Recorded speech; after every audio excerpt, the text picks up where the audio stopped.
Dear students, this is Praveen Agarwal from Management Department, Rotary Institute of Management and Technology, Chandosi.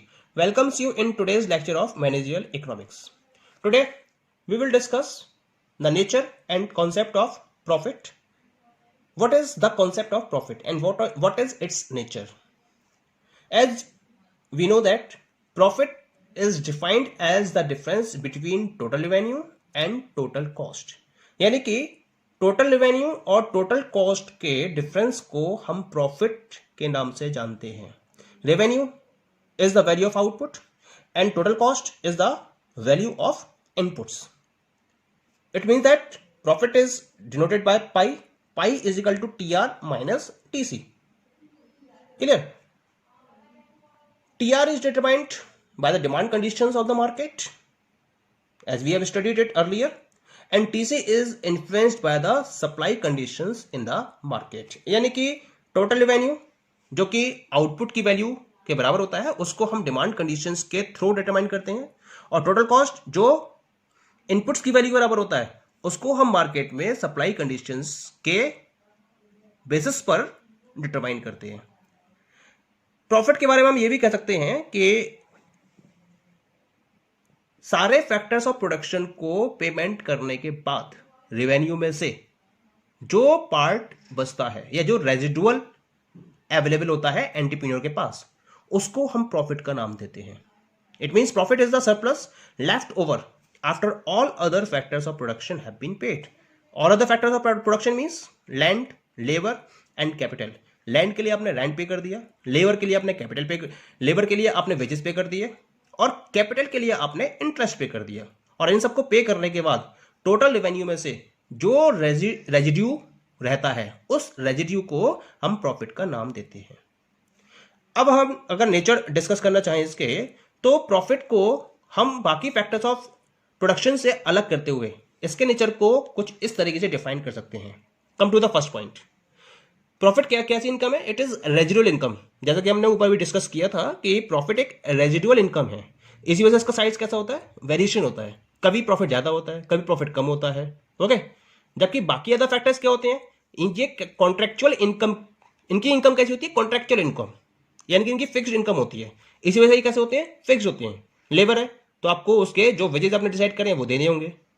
Land का जो rent है जो आपने decide किया वो देना होगा. कैपिटल पर आपको जो इंटरेस्ट पे करना है वो आपको पे करना ही करना होगा.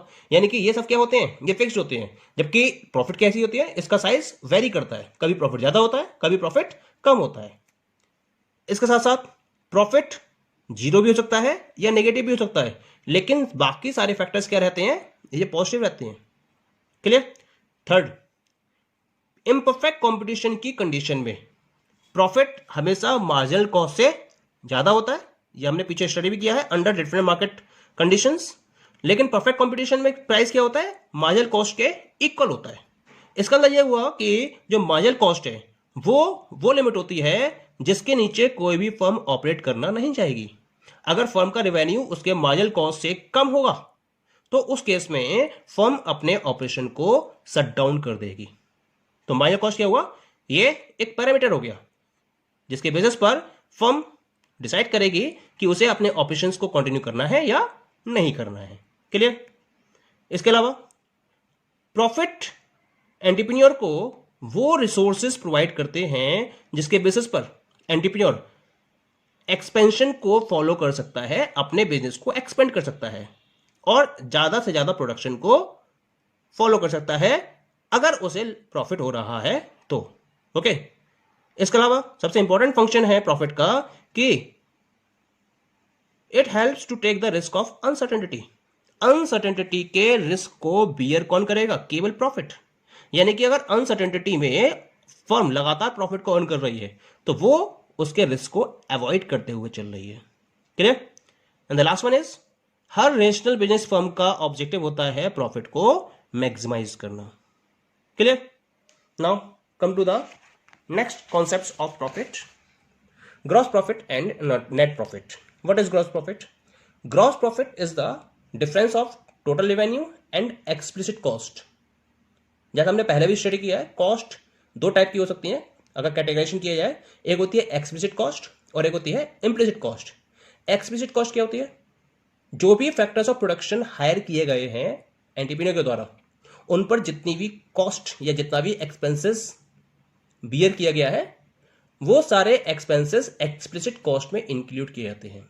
आपने मटेरियल परचेस किया या लेबर परचेस की या लैंड को आपने हायर किया या आपने कैपिटल को परचेस किया, तो इन सब की जो कॉस्ट होती है, that cost is known as the explicit cost.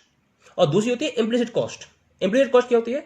Entrepreneur के पास जो भी खुद के रिसोर्सेज अवेलेबल होते हैं और अगर वो उनको प्रोडक्शन की प्रोसेस में इंक्लूड करता है, तो उस पर जो भी किराया मार्केट के अकॉर्डिंग बनता है या जो भी चार्ज मार्केट के अकॉर्डिंग बनता है, वो कहलाता है इम्प्लिसिट कॉस्ट।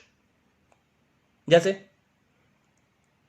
एंटरप्रेन्योर के पास खुद की लैंड है और उस लैंड पर वो प्रोडक्शन की प्रोसेस को फॉलो कर रहा है, लेकिन उस लैंड को अगर वो मार्केट में अवेलेबल कराता या रेंट पर देता तो कुछ ना कुछ रेंट उसके पास आता, लेकिन क्योंकि वो खुद के प्रोडक्शन में उसको यूज कर रहा है, तो उसका जो रेंट होगा वो किस में इंक्लूड होगा? इम्प्लिसिट कॉस्ट में इंक्लूड होगा। वो अपनी सर्विसेज बिजनेस को दे रहा है। अगर वो कहीं और जॉब कर रहा होता तो वो अर्निंग कर रहा होता, तो जो उसकी अर्निंग कहीं और जॉब ना करने की वजह से हो रही है, बिजनेस में जो सर्विसेज वो प्रोवाइड कर रहा है, उसकी जो कॉस्ट होगी वो किस में इंक्लूड होगी? इम्प्लिसिट कॉस्ट में इंक्लूड होगी। क्लियर? यानी अगर टोटल रेवेन्यू में से एक्सप्लिसिट कॉस्ट को सब्ट्रैक्ट कर दिया जाए तो हमें मिलता है ग्रॉस प्रॉफिट, और अगर टोटल रेवेन्यू में से एक्सप्लिसिट कॉस्ट और इम्प्लिसिट कॉस्ट दोनों को सब्ट्रैक्ट कर दिया जाए तो हमें मिलता है नेट प्रॉफिट। या हम कह सकते हैं ग्रॉस प्रॉफिट में से अगर इम्प्लिसिट कॉस्ट को सब्ट्रैक्ट कर दिया जाए तो वो किसके बराबर होगा? वो नेट प्रॉफिट के बराबर होगा। Clear? Now come to the next concept, normal profit and abnormal profit. Normal profit क्या होता है? ये वो मिनिमम प्राइस होता है जो एंटरप्रेन्योर के द्वारा अर्न किया जाना जरूरी है, जिससे कि वो अपनी सर्विसेज को रिटेन कर सके और अपने बिजनेस को कंटिन्यू कर सके। अगर उसका बिजनेस उसे नॉर्मल प्रॉफिट प्रोवाइड नहीं कर रहा है तो वो आने वाले टाइम में अपने बिजनेस को लॉन्ग पीरियड ऑफ टाइम तक रन नहीं कर सकता, कहीं ना कहीं जाकर उसको अपने बिजनेस को क्लोज करना पड़ेगा। ये वो प्रॉफिट होता है जहां फर्म का एवरेज रेवेन्यू उसके एवरेज कॉस्ट के बराबर होता है। क्लियर? जबकि सुपरनॉर्मल प्रॉफिट क्या होता है? Supernormal profit is the residual left with the entrepreneur after all cost explicit plus implicit have been paid out. यानी कि जब आप सारी की सारी कॉस्ट को पे कर देते हो तो उसको पे करने के बाद जो रेजिडुअल लेफ्ट होता है, that residual is known as super normal profit. Formula क्या है इसका? पहले भी हमने डिस्कस किया था। Super normal profit is equal to total revenue minus total cost. Clear? Now come to the concept of profit maximisation. As we have discussed, the main purpose of each and every organization is to earn maximum profit. As we know, the formula for profit is total revenue minus total cost. When it is maximized, कब ये maximum होगा? जब total revenue maximum हो और total cost minimum हो। यानी कि अब इन दोनों वैल्यूज के बीच में, टोटल रेवेन्यू और टोटल कॉस्ट के बीच में गैप मैक्सिमम होगा, तो वो कंडीशन कहलाएगी मैक्सिमम प्रॉफिट की कंडीशन। क्लियर? इसको हम ब्रेक इवन एनालिसिस के कॉन्सेप्ट के बेसिस पर डिस्कस कर सकते हैं। जैसा कि यहां ग्राफ में आप देख सकते हैं in the diagram. Look at the diagram here. On X axis we have output and on Y axis we have represented total revenue, cost and profit. This is the TR curve or total revenue curve. This curve is increasing with the increasing rate and then increasing with the decreasing rate. Okay, this is the average cost curve. First it is increasing,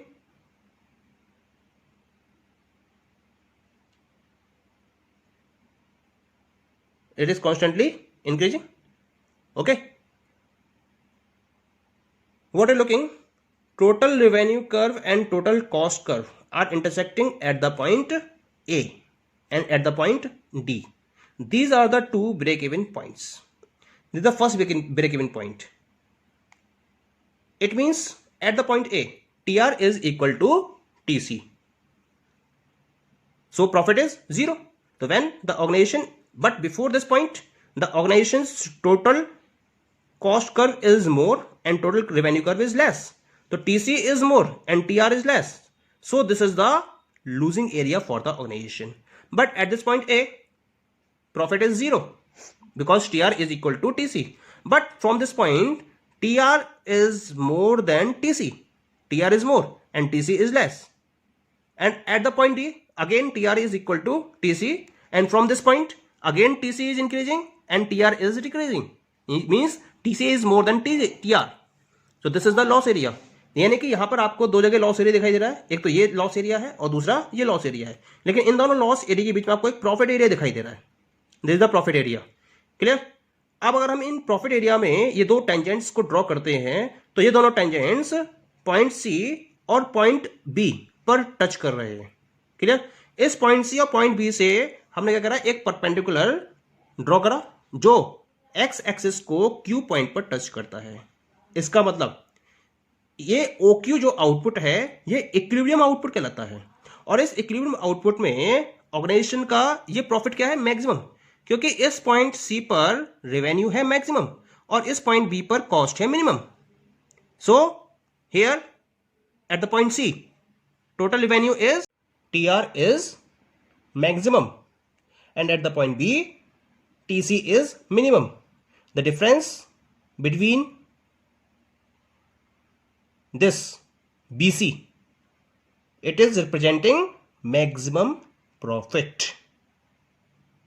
Okay, thank you.